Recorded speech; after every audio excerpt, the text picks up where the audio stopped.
and was just looking for a job to get me back in the community, and I had tried being a chaplain once before, and it wasn't my favorite thing. And I thought, well, maybe Satterton Homes would work for a transition position, because I didn't think I'd be a good fit there for the long term. And I get restless easily, I get bored easily.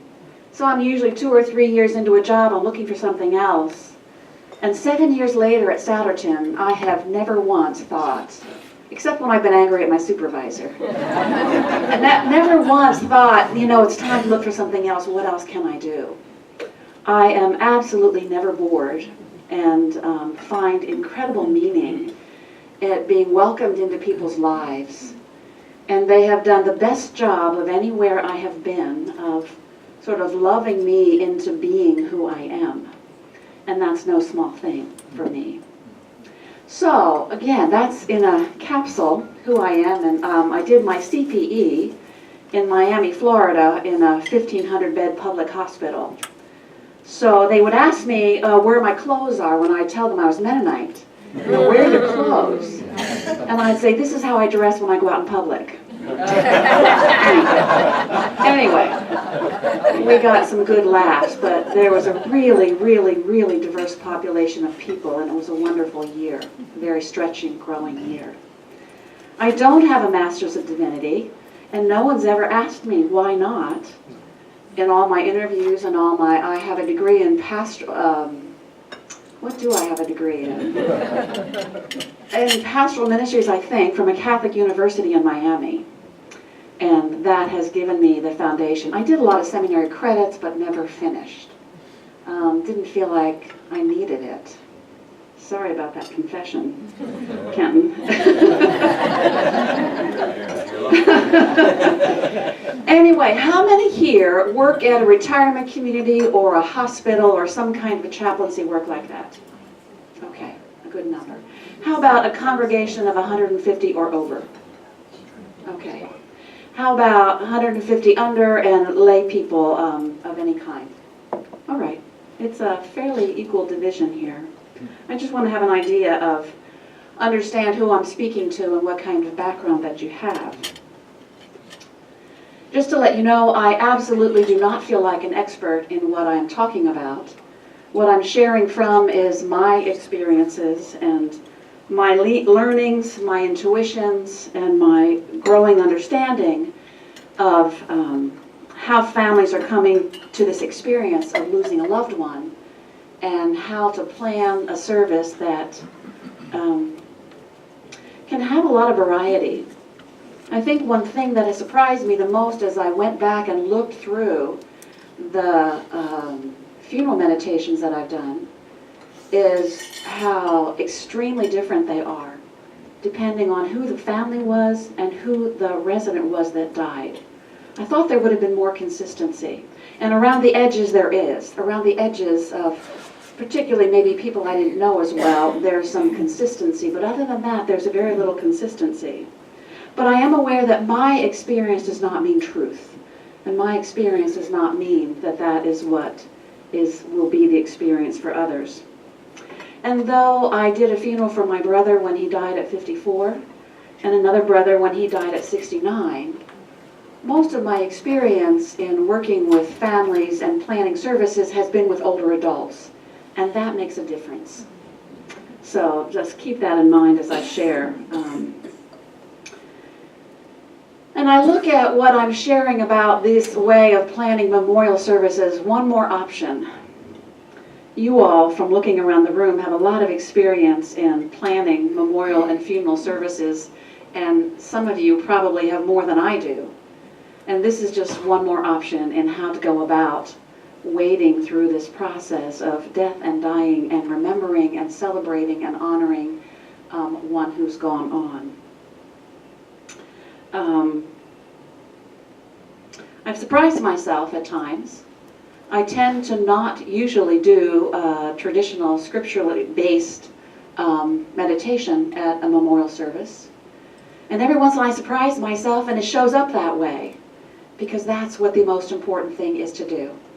And so I've surprised myself in other ways at certain meditations and ways of doing things that have shown up. I'd like to start with a very short story. There is a tribe in Eastern Africa that does not determine the age of a child from the moment that they are born, and does not even determine the age of a child from the time that they're conceived. The age of a child begins when the mother first begins to experience a longing in her heart for a child. And she goes out and she sits under a tree and she waits. And she waits until she hears a song. And she sings that song over and over to herself until she knows it well. And then she goes back and she teaches it to her husband so that the two of them sing it together as they come together as husband and wife, and the child is conceived. Together they sing that song over the child as it's carried in the mother's womb. Together they sing that song over the child at its birth. They sing that song over the child at all those markers in the child's life. They sing that song at the marriage of that child. They sing that song at the death of that individual. This song that is unique to this child, and all through their life, that song has been sung to them. The song that was listened into being even before conception is sung as the individual leaves their earthly body. No one else has that song. I believe that God sings that song over us before we were ever even born. Psalm 139 reads, "O Lord, you've examined my heart and know everything about me. You made all the delicate inward parts of my body and knit me together in my mother's womb. Thank you for making me so wonderfully complex. Your workmanship is marvelous. How well I know it. You watched me as I was being born in utter seclusion, as I was woven together in the dark of the womb. You saw me before I was born. Every day of my life was recorded in your book. Every moment was laid out before a single day had passed." I believe that God has sung a song over each of us. And most of us do our best to live that out and to find that song as we go through our lives. I remember attending a more liturgical memorial service one day and feeling sorry for those gathered, especially for the family, as the presiding minister had her head bowed into the book, and she read the prayers and she flipped the pages and read the liturgies, and she looked up and did just a little bit better with the meditation. But it was not what I would have hoped for a family who lost a husband, a father, someone so close to them. And then I found out that it was her third funeral that week. And I found myself a little bit more sympathetic, and I softened. I was just starting out as a pastor, as a chaplain, and I can be a little judgmental. But now I have done 3 funerals in a week. And I've done 3 funerals in a weekend. And I understand the demands. And I've come up with some go-to things that I sometimes use for openings or for closings or for those things that I need just because I need to keep going through things. And sometimes I use them and sometimes I don't. I came away from another service where not one single personal specific detail was shared about the woman that the service was for. And I walked away very, very sad. I've come away after a service where someone sitting in front of me who knew the person really well that was being honored, after it was all over, she turned around to me and she said, "Who was that woman they were talking about? I don't recognize her." Because she was presented as the greatest mother, the greatest grandmother, the most faithful Christian. And she was anything but that in her daily relationships. She was mean and she was spiteful and she was judgmental, very selectively so, to some people and not others. I've come away from talking with someone approaching death or a family after death saying, "I don't want this service to be about me. I want the service to point to Jesus. Or I'm told that there will be some children or grandchildren there who are not saved, and I want this service to make sure they have that opportunity to find salvation. As pastors, as chaplains, as people that are involved in remembering those who have gone, you juggle a lot of expectations. You juggle very different experiences and sometimes vastly different life experiences in the same family. And as pastors, we carry our own experiences and our own biases. And we bring all that together, and we are expected to come up with a service that has meaning and depth and all those things. It's a lot of responsibility. I don't view a memorial service, a funeral, as an isolated event. At its best, it's connected to relationship before death, when we have the opportunity and planting the seeds for healing in the future. So that when that service is over, there's conversations that have been started that keep on after the service is ended. So it starts before and continues on. When I have the opportunity, I like to get the sense of, I work with residents, as we call it, so I'm going to use the word resident. It's easier for me. For some of you, it's members of your congregation or whatever. But I like to get a sense of them before death. And so I will stop by and sit and ask for stories. And I will sing with them. I've come to the point where I use less and less words and I sing more and more often. And that seems to be something that sort of opens up people's hearts. And I've also known people who aren't singers to take along their phone and to use a YouTube clip or to use something like that to be able to sort of do that sort of opening up the heart. And if I know that someone is getting near death, I take a candle into the room and I take it and I light it and I leave it as a symbol of the peaceful presence of Christ. The light of Christ that is surrounding all that is happening with the person that is dying. Of course, that's not always possible. People die suddenly. People die. I recently did a funeral for the brother of a man who was a painter that worked contract for Satterton Homes. He lived as a recluse and he died alone on his shift on 11 to 7 by himself. And so I did his service. I did the service for a niece of 2 women that had been gone for a year or 2 of their residents of Satterton, and their niece died. She had no home church, she had no expression of faith, and they came to me and asked me if I would do her service. So you don't always get to be part of life and death as it's happening. You're sometimes invited in after the fact. I see the life and process of death as a continual story. And even when it has been a good life, a great life, a good death, there's a need to tell the story of their loved ones. And I think there's even more of a need to tell the story when it's been a complicated life, when love has been complicated and death has been complicated. So in preparation for the service, I sit down to plan with as many family members as would like to be part of it. And I always, when I remember, so always is not necessarily truth, but I most always start out asking for them to give me some adjectives, even if I know the person well. I don't know them as the family knows them. So I ask them to give me adjectives to describe their loved one. And almost always they begin to sort of sometimes slowly give adjectives, and then that prompts them into telling stories, and I sometimes have to draw them back to give me more adjectives, but then it goes into stories.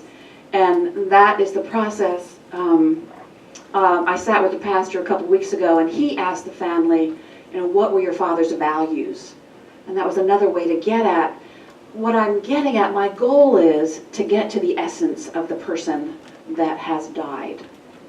We can see who they are, we can see what they've done, we can see, but what is the essence of who that person was?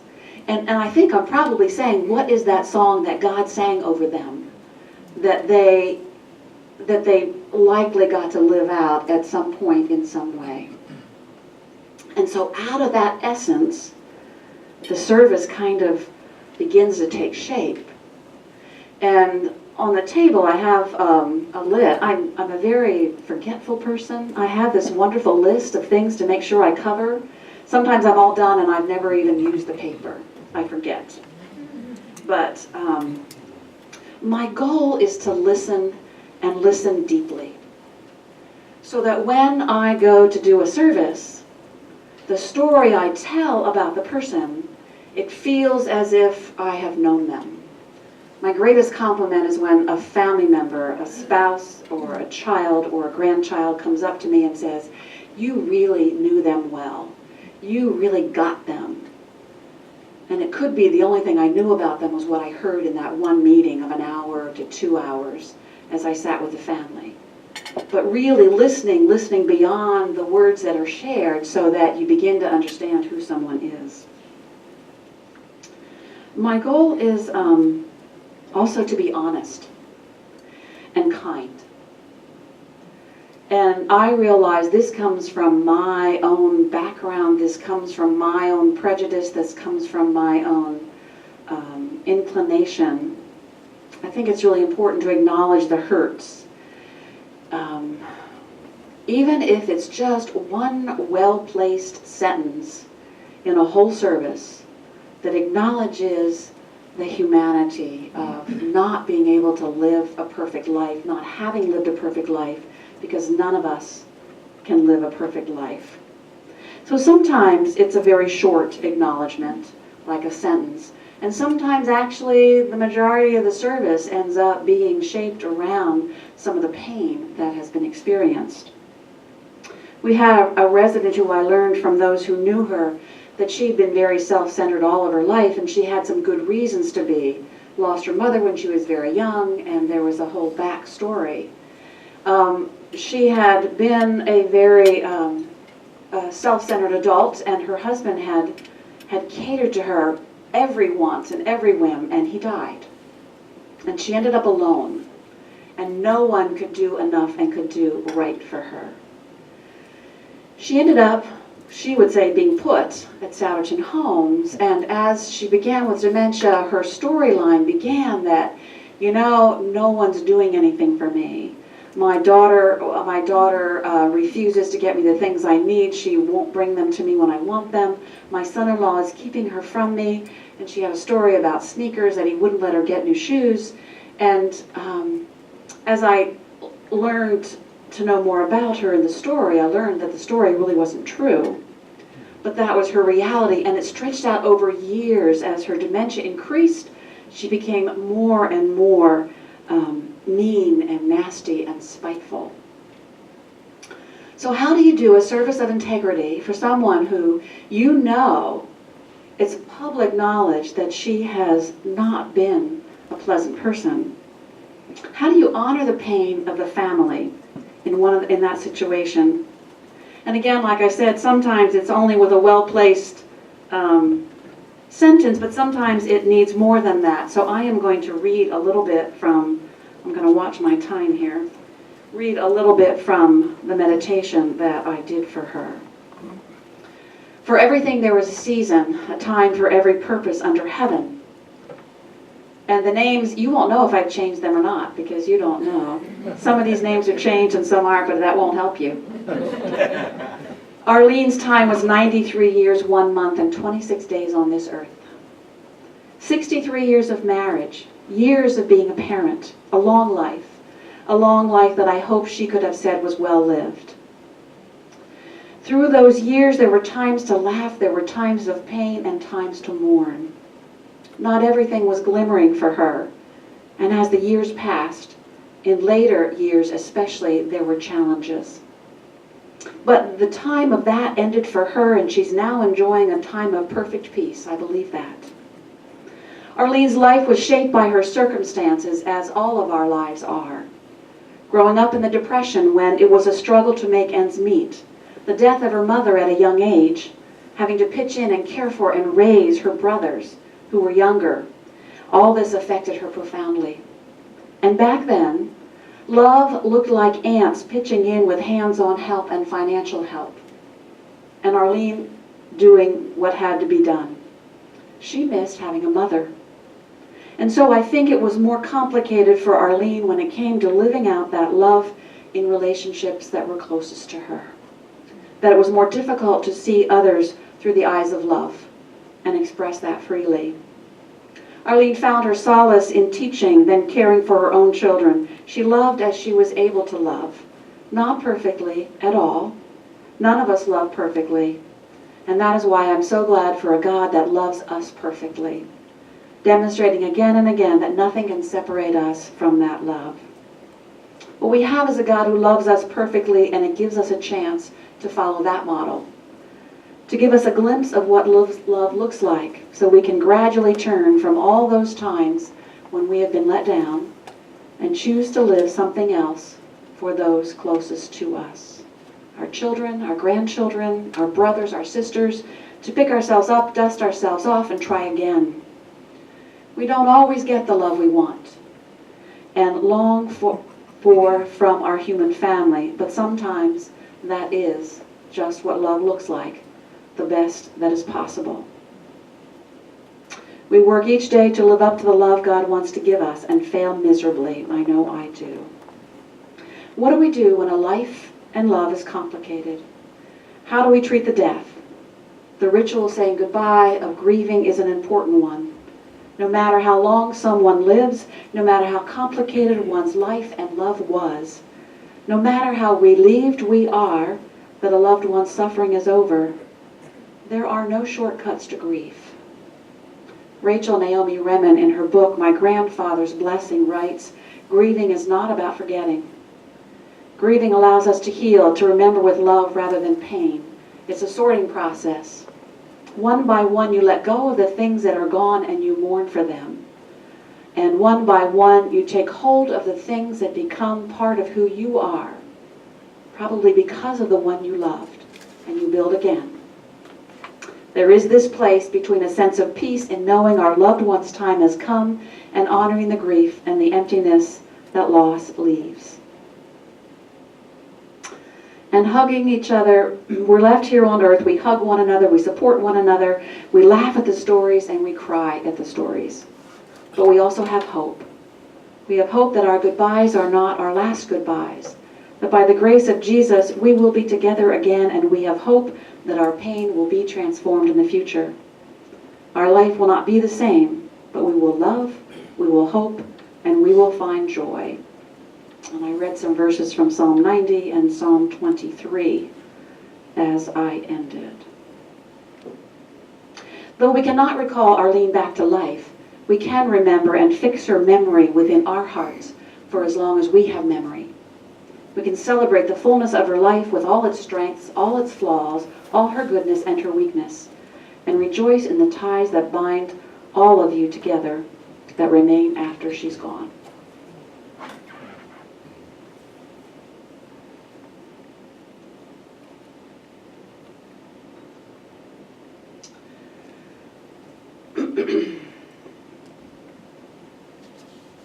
In listening to who the person is and what the family wants to be able to celebrate, I try to take my cues from them. One woman who was dying was very clear that what she wanted to hear was the voices of her children and her grandchildren in the service. That was the most important thing, and so this is the half-page program that we do, and it's packed. There are 9 songs in different ways, and there are 2 different sets of people sharing, children and grandchildren. I think the total of people that shared was about 9 people that shared. And it was very well managed, and I don't like to use that word with a memorial service, but it was managed. And people were told how much time they had, and in the end, as the service was put together, I realized that this is the most important thing. And so my meditation was 5 or 6 minutes long. And We also knew that the service was going to be, I don't remember exactly how long it lasted, whether it was an hour and 20 minutes. It was not outrageously long, an hour and 15 minutes. And we chose to have the family greet people after the service so that it could get started on time, we could give full attention to the length of whatever it was, instead of having all these people show up and starting late and people having been sitting there already for 20 minutes or half an hour and then having a long service. And so afterwards, the family was set up in one location and refreshments in another, and people could get in line first or get refreshments first, and there was this sort of mingling afterwards that that really worked out well and really honored sort of everything that they wanted to happen in that service. She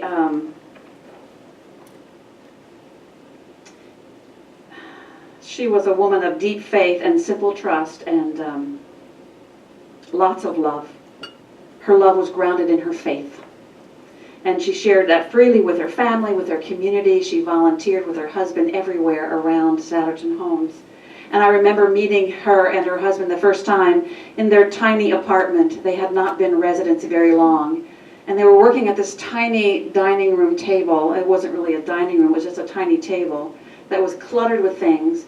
And with a little tiny food processor, a mini food processor, they were trying to cut up everything they needed to make the Thanksgiving filling or stuffing or whatever you call it.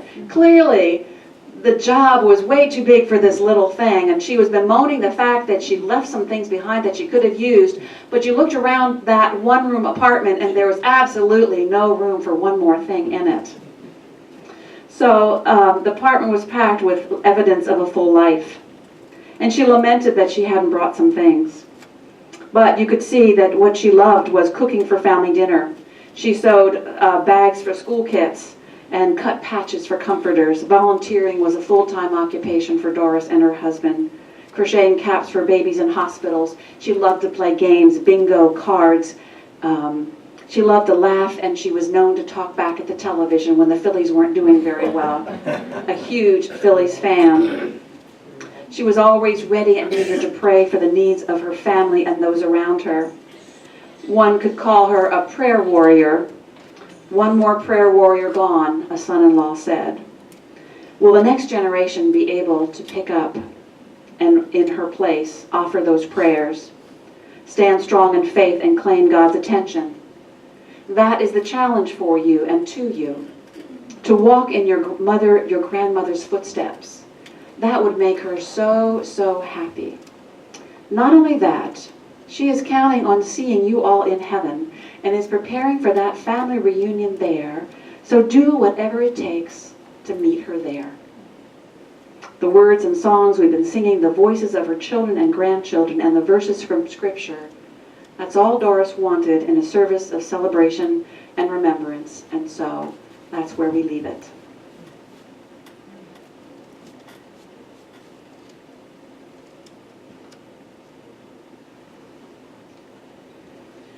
And then there's the person you don't know at all. You're asked to do a funeral and you have not even met the person who has died. It could be because there are 400 people or 400 plus people at Satterton Homes, and I just don't get around to everybody and I don't meet them all. I don't have a chance to interact with them.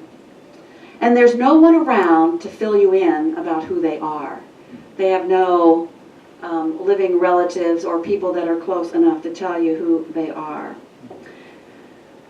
When they're up in years, I find that a little bit easier one to deal with, because what I do is I set them in the context of their life. And so,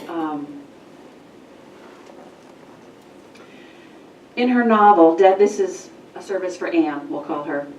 In her novel, Death Comes for the Archbishop, author Willa Cather tells of the Roman Catholic missionary who came to the Southwest in the 1980s.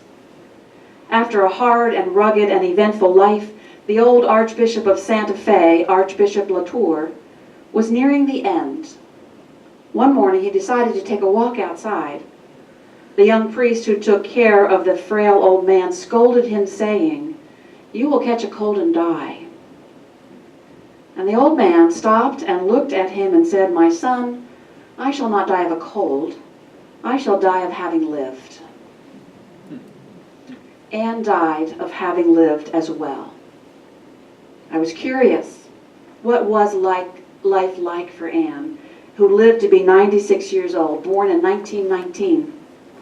Anne lived to see 17 seated presidents in the White House, and the year she was born, President Teddy Roosevelt died in his sleep at 60, and President Woodrow Wilson suffered a massive stroke, leaving him paralyzed.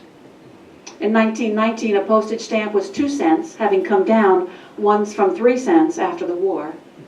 A gallon of gas was 25 cents, and Oregon became the first state to put a tax on that at 1 cent a gallon.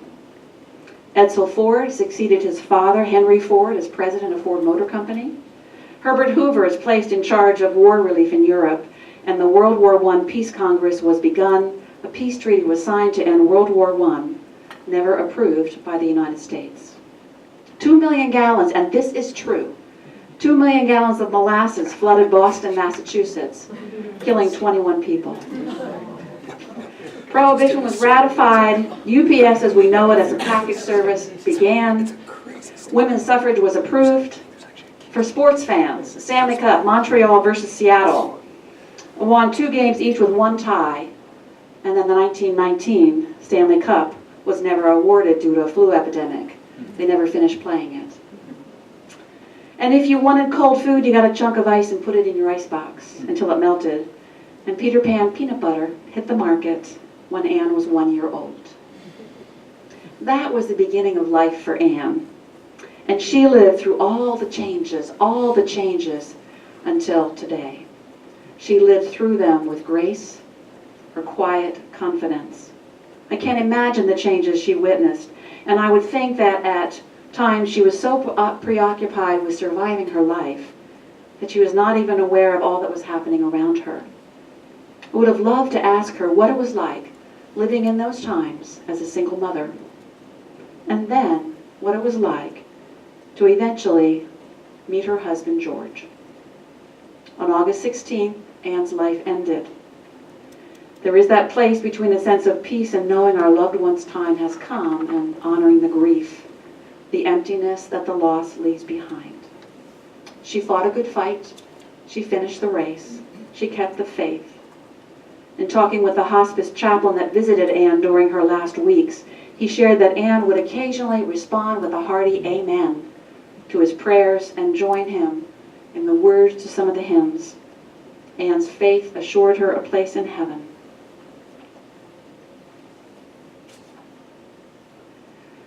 I also always make it a goal to talk about grief.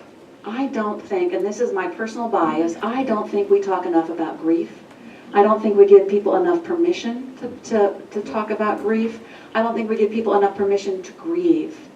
As I live with 2 sisters-in-law who lost husbands at a young age, as in this past year, numerous people in my circle have lost spouses at the age of 65, I've learned that grief is complicated and it's different for each person, and it often gets worse the second year than the first.